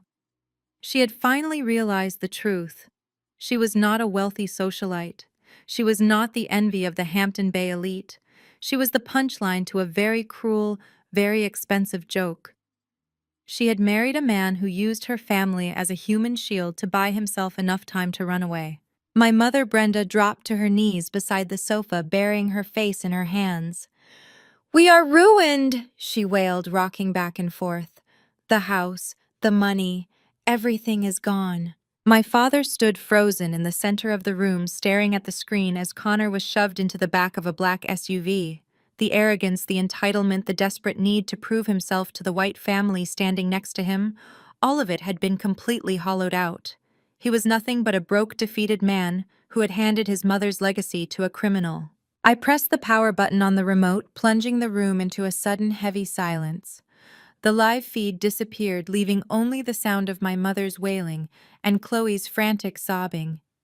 "You demanded that I compensate you," I said, turning my attention back to Richard and Eleanor Hastings, who looked like they were going to be sick. "You marched into my home, threatened my family, and demanded that I write you a check to cover your son's debts." I took a step toward them, my voice dropping to a low, dangerous whisper. "I am going to make this very clear. You are not getting a single dime from me. Your son is going to federal prison. And if either of you ever steps foot near me or my property again, I will personally fund the civil lawsuits of every single investor he defrauded. I will make sure you spend the rest of your lives buried in legal fees defending the money you knew he was stealing." Richard opened his mouth to argue, but the fight had completely left his eyes. He looked at his wife, who was hyperventilating, and then he looked at the door. He did not say another word. He just grabbed Eleanor's arm and practically dragged her out of my penthouse, desperate to escape the reality I had just forced them to face. The heavy front door clicked shut, sealing the absolute silence of my penthouse. The arrogant, untouchable Hastings family had fled, leaving behind the collateral damage of their son's crimes. I turned slowly to face my own family. My mother was still on her knees, her face buried in her hands, her sobs echoing pitifully against the high ceilings. Chloe lay motionless on the sofa, her eyes wide and vacant, staring at the blank television screen, as if hoping the news broadcast would rewind and tell a different story. My father stood exactly where he had been, his arms hanging limply at his sides. The furious patriarch who had marched into my home demanding obedience was gone. In his place was a hollow, broken old man who had just traded his entire life for a handful of dust. I walked over to the glass coffee table and picked up the thick manila folder. The same folder Richard Hastings had refused to look at. The same folder my father had tried to command me to hand over. I did not feel pity. I did not feel sorrow. I felt the sharp clinical precision of a risk manager who had just successfully audited a catastrophic failure. "Do you want to know how he did it?" I asked, my voice slicing through the sound of my mother's crying. My father flinched, but did not look at me. I opened the folder, spreading the bank statements and wire transfers across the glass surface. "I think you need to hear this. I think you need to understand exactly how cheaply you sold Grandma Clara's legacy.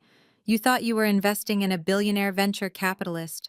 Let me give you the actual financial breakdown of your new son-in-law." I pulled the first document, a heavily redacted summary from the Securities and Exchange Commission, and laid it out flat.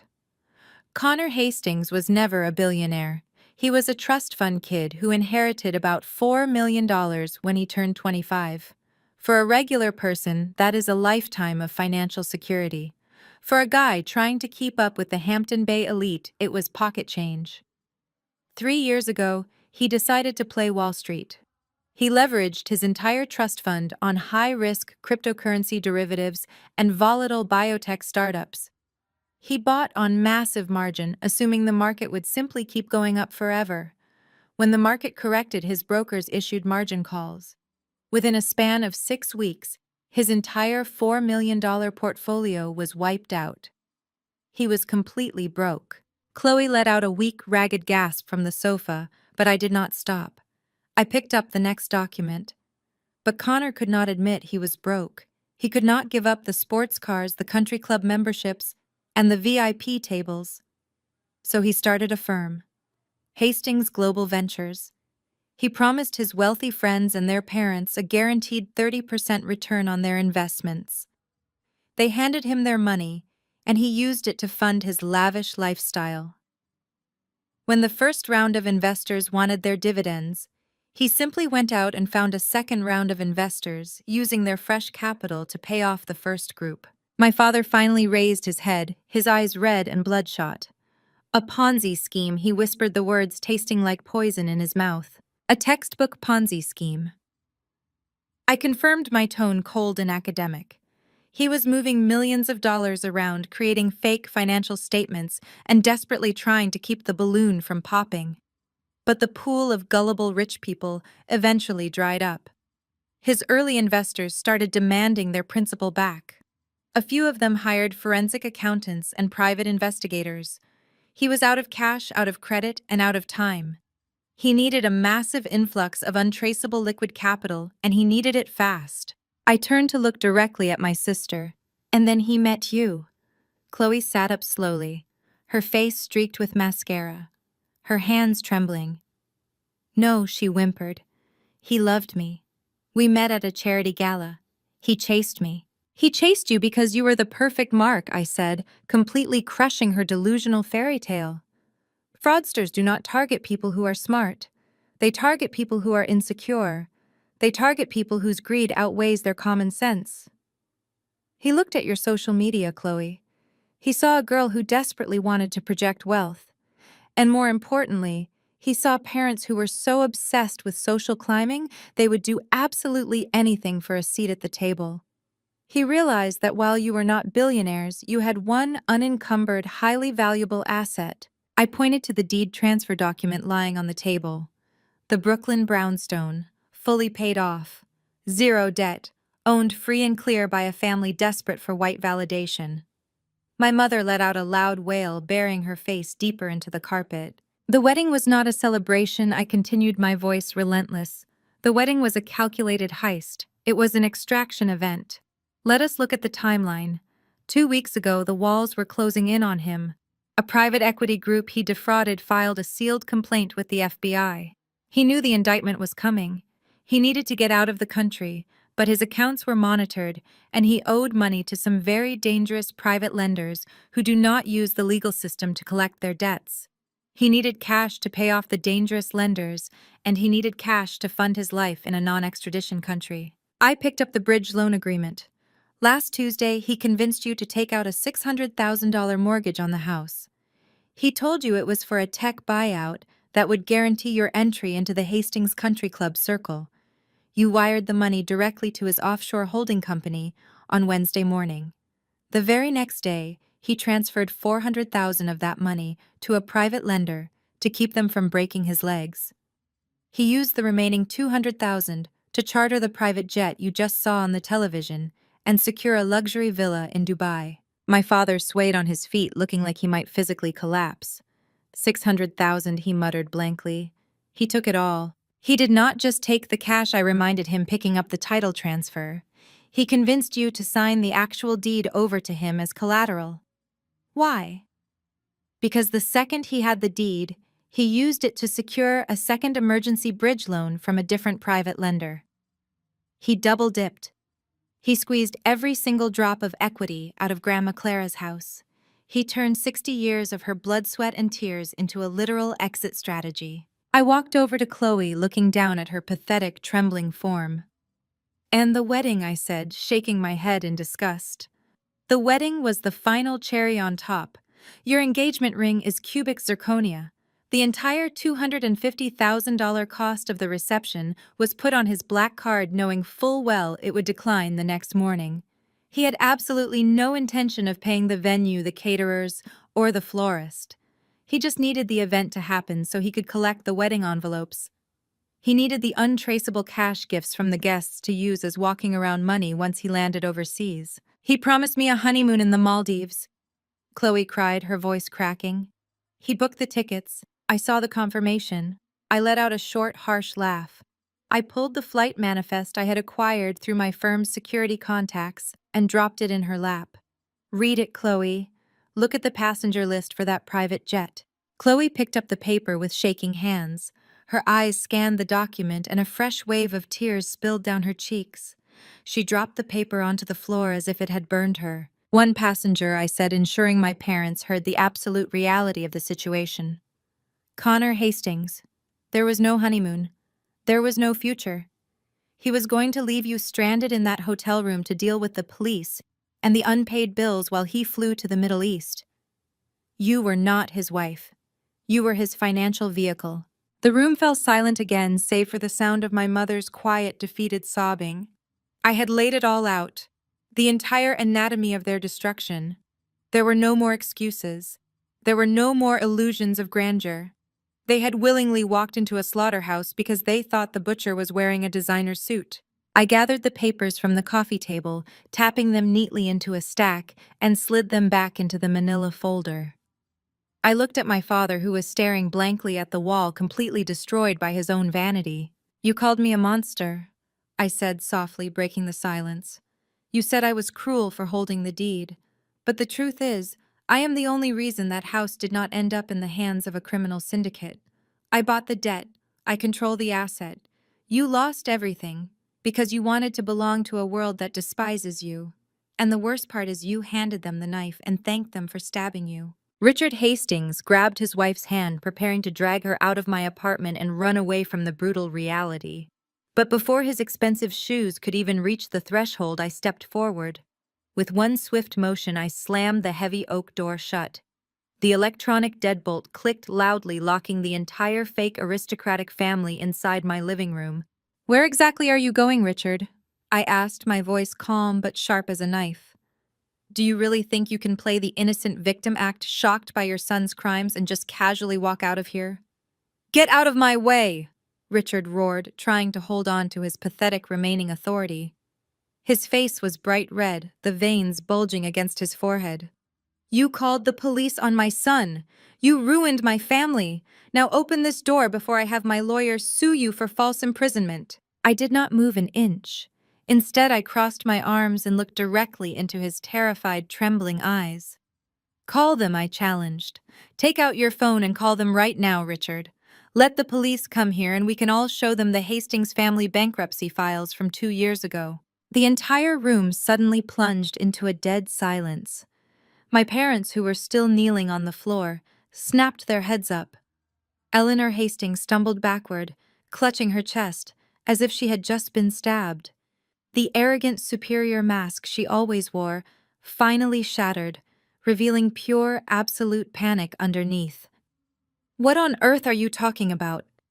my father whispered, looking in confusion from me to the Hastings. "They are wealthy Hampton socialites. They have massive trust funds. They have absolutely nothing," I declared, my voice echoing through the large apartment. I turned to look at my parents, who had blindly sacrificed everything just for a taste of status. Did you actually think a traditional billionaire white family would just happily marry into a middle-class black family? Did you think they suddenly felt charitable and wanted to elevate us? No. They targeted this family because they were completely out of money. "Do not listen to her," Eleanor hissed, her voice cracking. She tried to stand up straight, but her trembling legs betrayed her. "She is making this up. We are the Hastings. We have a legacy. Your legacy was foreclosed on by the bank in 2022. Eleanor, I interrupted, refusing to give this lying woman another second to perform. "I checked your tax records. The Hampton mansion you are living in has been mortgaged 3 times and is currently in the final stages of foreclosure. Richard's prestigious country club membership was suspended 6 months ago for unpaid dues. You two do not even have enough money to pay your gardener." I walked over to the glass table, picked up another folder I had prepared, and threw it directly at Richard's chest. The papers scattered across the floor, exposing the staggering depths of their massive debt. "You knew exactly what Connor was doing," I said, spitting the words at them with pure disgust. "You knew your son was a fraud. You knew he had no venture capital firm. But you did not stop him. Instead, you became his accomplices. You put on your last remaining designer clothes, played your part in his little play, and acted like aristocratic parents to bait the hook." I turned to look at my parents, who were now staring with their mouths wide open, unable to process what they were hearing. "Connor targeted our family because he saw Mom and Dad's weakness. He saw a father desperate for validation. He saw a mother willing to trample on her own dignity just to get Eleanor Hastings to smile at her. And so the Hastings family teamed up, using their fake high society status to drain every last penny out of Grandma's house." "That is not true," Richard muttered, but his voice was so weak it was barely audible. "We just thought Connor was having a temporary cash flow problem. We did not know he took your deed." "Do not lie to me," I screamed, my anger finally boiling over. "Do you think I am as stupid as my parents? That $600,000 my parents borrowed against the house and wired to Connor? Do you know what Connor did with it? He did not just use it to pay off his loan sharks. He took $100,000 and wired it directly into your personal checking account, Richard. He used my grandmother's blood and sweat to pay off your credit cards, helping you maintain your fake life in a mansion you are about to lose." Hearing this, my father completely snapped. He let out an agonized roar and lunged at Richard. "You scammed me," my father screamed, grabbing the wealthy white man by the collar of his expensive shirt. "You sucked my family dry. You stole my mother's house." Richard shoved my father away in a panic, and both men crashed hard onto the floor. The room erupted into absolute chaos. Eleanor screamed for help. Chloe sat curled up on the sofa, crying silently as she watched the pathetic collapse of both families. I stood there watching them tear each other apart with cold, calculating detachment. I felt absolutely no pity. "You always look down on me," I said, my voice cutting through the chaotic noise, forcing all of them to freeze and look up at me. Both my family and the Hastings. You treated me like garbage, like a bitter daughter who did not deserve a seat at the table. You humiliated me at the wedding and threw me out like trash. But look at how it ended. Where did your incredible arrogance lead you? I leaned down, looking directly into Eleanor Hastings's tear-filled eyes. You were always so proud of your bloodline and your social class. Well, you better prepare yourself. Because when the police interrogate Connor, he is definitely going to confess that he wired stolen money to you. You and your husband are not just losing your house. You are going to be indicted as accomplices to wire fraud and money laundering. Good luck finding a defense attorney when you do not have a single dime to your name. I stepped back and pressed a button on my smart home control panel. The front door of the penthouse swung wide open. Two massive building security guards appeared in the doorway. "Escort all of these people out of my building," I ordered the guards coldly. "If any of them try to come back inside, call the police immediately." Nobody said another word. Richard scrambled to his feet, pulling a sobbing Eleanor along with him, and they walked out the door looking like absolute beggars. My parents and Chloe followed right behind them, heads hung low, carrying nothing but their total humiliation and a completely hopeless future. I slammed the door shut one last time, locking all the toxic garbage on the outside, and smiled as I finally enjoyed my perfect, flawless victory. When the heavy door of the penthouse slammed shut behind the Hastings family, the atmosphere in the living room abruptly changed. The silence that filled the space was not a peaceful one. It was the suffocating silence of a brutal reality crashing down. The same people who had just been loudly cursing me out and treating me like garbage were now frozen like wax figures melting under the heat of the truth. My father Marcus let his arms drop limply to his sides. His shoulders slumped, and every ounce of his fake patriarchal authority completely vanished. My sister Chloe was still sitting on the floor, leaning against the leather sofa. Her eyes were blank, staring into nothingness, while fresh tears ruined her expensive makeup. She finally understood that her fake diamond ring, her lavish wedding, and her billionaire white husband were nothing but a perfectly executed trap designed to drain this family dry. And then the true horror began as their greed and selfishness found a brand new escape route. That route was me. In a fraction of a second, my parents completely changed their attitude in the most disgusting way possible. The mother who just minutes ago had called me a stain on the family and a cold-blooded monster suddenly transformed. Brenda lunged toward me, her legs stumbling, and dropped to her knees right at my feet. She wrapped her arms tightly around my legs. Her pathetic whimpering turned into loud, dramatic sobs. "Oh, Nia, my sweet, beautiful daughter. I knew you would never abandon this family," she wailed, throwing her tear-stained face back to look up at me. "You are so smart, Nia. You stayed one step ahead to protect all of us. It is a blessing from our ancestors that you used your money to buy back Grandma Clara's house.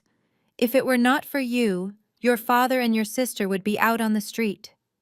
Connor is a lying demon who tricked us, but thank God we still have you." My father stepped forward. He was no longer the aggressive man demanding that I hand over the documents. He bowed his head, and his voice trembled as he tried to force a warm, loving tone that I had never heard in my entire 34 years of life. "She is right, Nia," he said softly. "I was wrong to ignore your warnings last night. You are the greatest pride of this family. You work on Wall Street and you understand law and finance better than any of us. Now that this nightmare is over and that scammer is going to jail, you can just hand the deed and the paperwork over to your mother. We will gather whatever belongings we have left and move back into the ancestral home in Brooklyn. We will live together, save our money, and start completely over. Family always needs to stick together in hard times like this." Chloe scrambled up from the floor, looking at me with eyes full of fake hope, as if the brutal slap she gave me in the bridal suite had never even happened. "Yes, Nia. I am so sorry I was so blind," she pleaded. You were completely right to keep the house. Now please help me. Just pay the rest of this hotel bill for me and we can all go back to Grandma's house. You are the only rock this family has left. I stood perfectly still, looking down at the three people groveling at my feet. The speed of their emotional U-turn was absolutely terrifying. When they thought that white man was a billionaire, they were ready to throw me out of a wedding like a bag of trash. They were ready to steal my college fund and mortgage their own ancestral legacy, just to kiss up to outsiders. But the exact second he fell from grace, and they realized I was the one holding the absolute power of life and death over their assets, they immediately dropped to their knees, offering up fake family love to beg for financial protection. In their eyes, I was never a real daughter or a real sister. I was just an ATM. I was a tool to be used when they were in trouble and kicked to the curb when they had money. I saw right through the selfish calculations hiding behind my mother's tears. I felt the absolute cowardice in my father's words and the incurable vanity in my sister's voice. My heart went completely cold. There was no hesitation, no tears, and absolutely no mercy left in the eyes of a Wall Street risk manager. I slowly reached down and pried my mother's fingers off my legs one by one. My movements were so precise and so cold that Brenda froze in shock, the begging completely dying in her throat.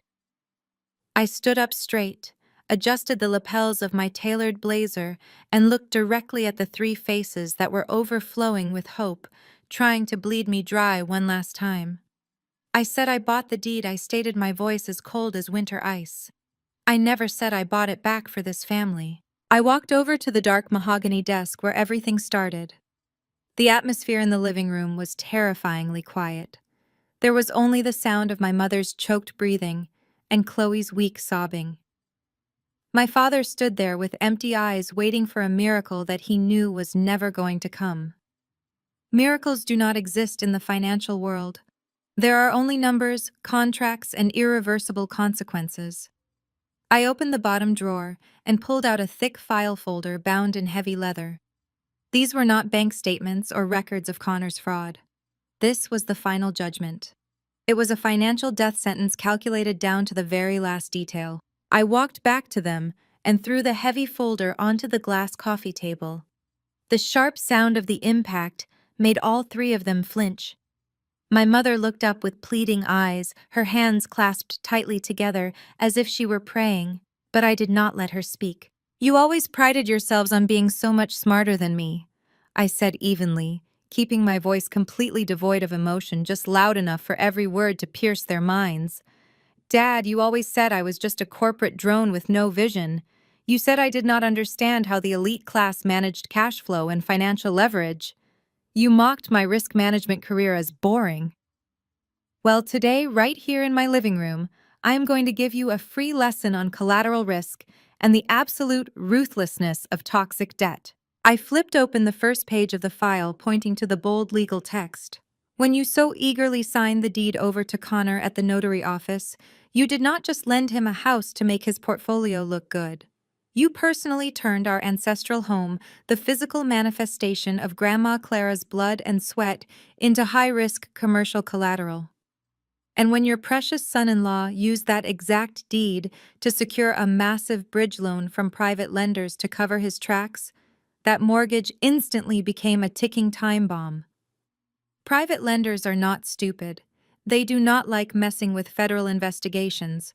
As soon as they caught wind that the FBI was circling Connor, they knew this loan was about to vaporize. They wanted to liquidate that toxic debt as fast as possible to recover their capital before the courts froze all of his assets." My father swallowed hard. Cold sweat was dripping down his wrinkled forehead. He took a half step forward, his shaking hands pointing at the documents. "But we can negotiate," he stammered, his voice hoarse with absolute terror. "We can talk to them or tell the bank that we were scammed. We are victims of a massive fraud. The law will protect us." I let out a loud, mocking laugh that echoed through the massive space of the penthouse. "Banks and credit funds do not care about the tears of victims, Dad. They do not care if you were scammed because of your own greed and stupidity. They only care about one thing, and that is who holds the promissory note. And that is the absolute crux of this entire tragedy. Did you really think a Wall Street risk manager like me was just going to sit back, drink my coffee, and watch the most valuable asset in our bloodline be carved up by loan sharks? The private equity fund I direct specializes in hunting down and acquiring distressed debt exactly like this. The second I uncovered his dirty transactions last night, I triggered a chain of financial directives. Early this morning, with just a few calls to power brokers and a lightning-fast untraceable wire transfer, my fund bought Connor's entire debt portfolio from the private lenders for pennies on the dollar. My mother blinked rapidly, her face contorting as she desperately tried to process financial terms she completely did not understand. "What do you mean, Nia?" she asked, shaking uncontrollably, her voice so thin it was about to break. "You said you bought the debt. Does that mean you used your money to pay off the loan for us? Grandma's house is safe, right? Oh, thank God, I knew you would save this family." I leaned forward, planting both hands firmly on the glass table, bringing my face dangerously close to my mother's. My eyes were sharp as razors, piercing through every last, desperate, delusional hope she had left. I mean, I did not pay off a single thing for anyone. My investment fund purchased the rights of the creditor. To put it in the simplest terms possible so your brains can actually process it, Connor used to owe money to the loan sharks. But as of 6 o'clock this morning, he owes money to me. And since the only collateral for that massive debt is your Brooklyn house, I am now your legal sole and absolute creditor. All three of them stopped breathing. My father's chest he heaved violently, but no sound came out. Chloe's jaw dropped, her face completely drained of color, clutching her chest as if she were having a heart attack. But the most beautiful part of this bridge loan contract, I continued smoothly, forming the most ruthless smile they had ever seen, is the immediate repayment clause triggered by federal indictment. Connor was handcuffed by the FBI on the tarmac. That constitutes a catastrophic breach of contract. The $2 million mortgage matured the exact second he was arrested. So let me ask you, do you have $2 million in cash sitting in the bank to pay me right now? My father stumbled backward, his legs giving out so badly he almost crashed onto the floor. "No," he whispered, his voice fading into nothingness. "No, that is impossible. You cannot do this. You cannot steal my house." I stood up straight and casually pulled the final piece of paper from the file. The document carried the bright red seal and the wet signature of a state Supreme Court judge. "Since you cannot pay the defaulted loan, I filed a petition for foreclosure, and that foreclosure order was reviewed, signed, and stamped by a judge at exactly 9 o'clock this morning. The seizure is effective immediately. The Brooklyn house, every single brick, every square inch of dirt, has been officially stripped from your hands and completely transferred into the ownership of my firm." My mother let out a horrifying shriek, a piercing sound like an animal backed into a corner. She clutched her chest and collapsed onto the floor, clawing at my expensive rug. "My mother's house," she wailed, tears streaming down her face and ruining her makeup. "That is where I was born. That is where all of our family memories are. It is everything we have left in this world. You are a cold-blooded monster, Nia. You just destroyed your own parents." "This cold-blooded monster was created by your own stupidity and greed," I replied coldly, my tone completely unwavering. "You have officially lost every single right to that property. You no longer have the right to step foot inside that house. You no longer have the right to demand anything from that estate. From this exact second forward, if any of you try to pack your bags and go anywhere near that Brooklyn property, I already have armed security stationed there. And the police will throw you in a holding cell for criminal trespassing." Chloe lunged forward, grabbing the leg of the glass table and looking up at me with the most pathetic expression I had ever seen. "Nia, please, I am begging you," she sobbed, her entire body shaking. "The hotel just threw my luggage out into the lobby. My credit cards are locked. I have nowhere to go. All my friends in the Hamptons blocked my number. I do not even have money to buy a sandwich for dinner tonight. You cannot throw us out on the street to live like homeless people. We are your blood." I looked down at my little sister, the golden child who had been pampered since the day she was born. The girl who slapped my face and told me to get out of her sight so I would not ruin her wedding. Life is really harsh, Chloe. I said, my tone as casual as if we were discussing the weather. Starting tomorrow, you are going to have to learn how to apply for a job. You will learn how to scrape together loose change to pay the cheapest bills. You will learn how to survive without designer bags, without lavish parties, and most importantly, without an older sister standing in the shadows to clean up the garbage that you and our parents leave behind. My father seemed to have lost all his life force. He was no longer screaming. He was no longer cursing or waving his hands around. He just stood there looking at me with the eyes of a completely broken man. A man who knew he had personally smashed his family's only real diamond, just to chase after a pile of cheap, broken glass. You made your choice at the wedding last night, I declared, my final words, slamming the door shut on any remaining hope. You chose to protect Connor. You chose the fake illusion of high society. You chose to throw away your dignity and trample all over me. Now embrace those choices and get out of my house. Do not ever make me look at your faces again. I did not wait for my father to find his voice. I did not wait for my mother to stop crying. I turned my back on their pathetic display of defeat and walked over to the security intercom panel mounted on the wall near the entryway. I pressed the silver button, keeping my posture perfectly straight and my voice absolutely steady. Franklin, I said, speaking clearly into the microphone. I need you up at the penthouse immediately. Bring backup. I have 3 trespassers here who are refusing to leave the premises. My mother gasped a sharp intake of air as if she had just been slapped across the face. She scrambled to her feet, her hands flying to her mouth in horror. You are calling security on your own flesh and blood, she sobbed, taking a desperate step toward me. Nia, please, you cannot do this to us. We are your family. We will leave, but you have to give us time. We need to figure out where to go. We need to make a plan. You had time, I replied smoothly, not moving an inch from the wall. You had 22 years to treat me like a human being instead of a financial safety net. You had last night to listen to me when I tried to pull you away from a federal fugitive. You chose to ignore me. Your time ran out the exact moment you let Connor Hastings tell his hired muscle to throw me out of that wedding reception. I am simply returning the exact courtesy you showed me. The private elevator chimed softly, and the heavy doors slid open directly into my foyer. Franklin, the head of building security, stepped out, followed by another large, imposing guard in a dark suit. They took one look at the weeping women and the completely broken man standing in my living room, and then they looked to me for instructions. Escort them down to the lobby, I ordered coldly, and ensure they walk out the front doors. If they cause a scene, feel free to call the local precinct. Just as Franklin stepped forward to guide my father by the arm, the intercom buzzed again. I pressed the button to answer, putting it on speaker so the sound would echo through the quiet room. Ms. Nia, I apologize for the interruption, the front desk concierge said, his voice hesitant.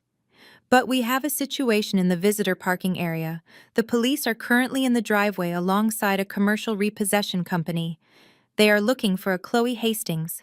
They have a signed court order to tow a white Mercedes SUV. The vehicle is flagged for severe loan default and fraud. Chloe let out a blood-curdling scream. It was a sound of pure, unadulterated agony. No, she shrieked, spinning around to face the intercom as if she could fight the voice coming through the speaker. That is my car! Connor bought me that car as an engagement present. It is paid for. They cannot take it from me. I looked at her, tilting my head slightly, marveling at how someone could be so consistently stupid. Connor did not buy you anything, Chloe, I said quietly. He leased that car under your name using your social security number and your credit profile, and he never made a single payment on it. The bank is just taking back what belongs to them, just like I am. My father looked like he was going to physically pass out. The reality of their situation had finally reached its absolute bottom. They had no house, they had no savings, their credit was completely destroyed, and now they did not even have a car to drive away in. They were going to have to walk out of my luxury high-rise and figure out how to navigate the busy city streets with absolutely nothing to their names. They could not even afford a subway ticket. Franklin gently but firmly grasped my father's arm. Sir, he said, his voice leaving no room for negotiation, it is time to go. My father did not resist.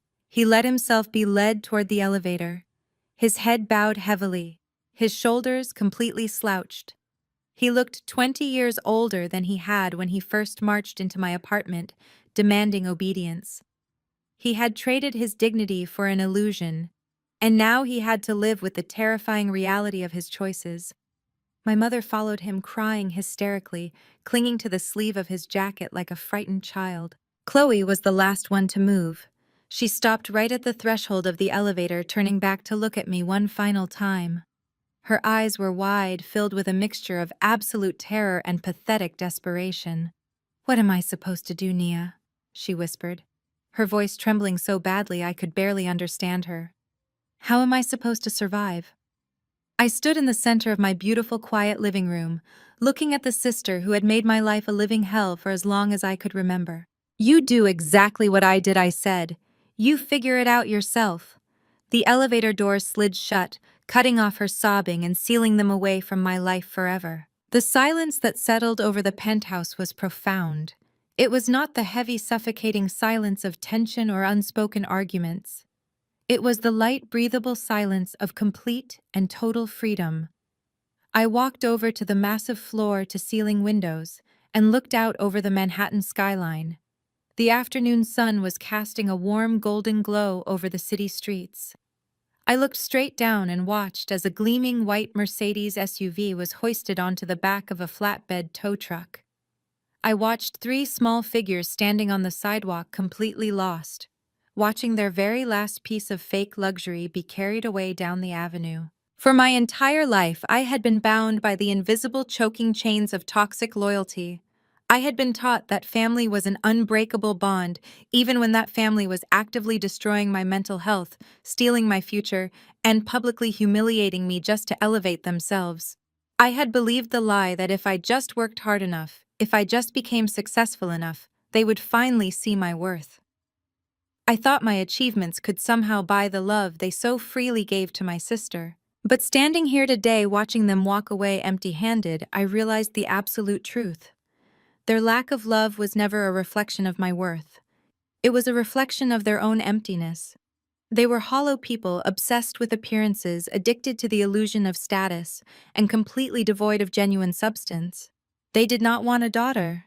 They wanted a safety net they could comfortably trample on. I had spent years building my career, climbing the corporate ladder, and amassing wealth subconsciously, hoping it would be the key to earning their respect. Instead, it became the exact weapon I needed to sever the ties forever. I did not destroy my family today. I simply stopped preventing them from destroying themselves. I stepped out of the way and let gravity do its job. The greatest revenge isn't screaming. It's watching the people who threw you into the mud slowly suffocate in the greed they created themselves. I turned away from the window and walked back to my desk.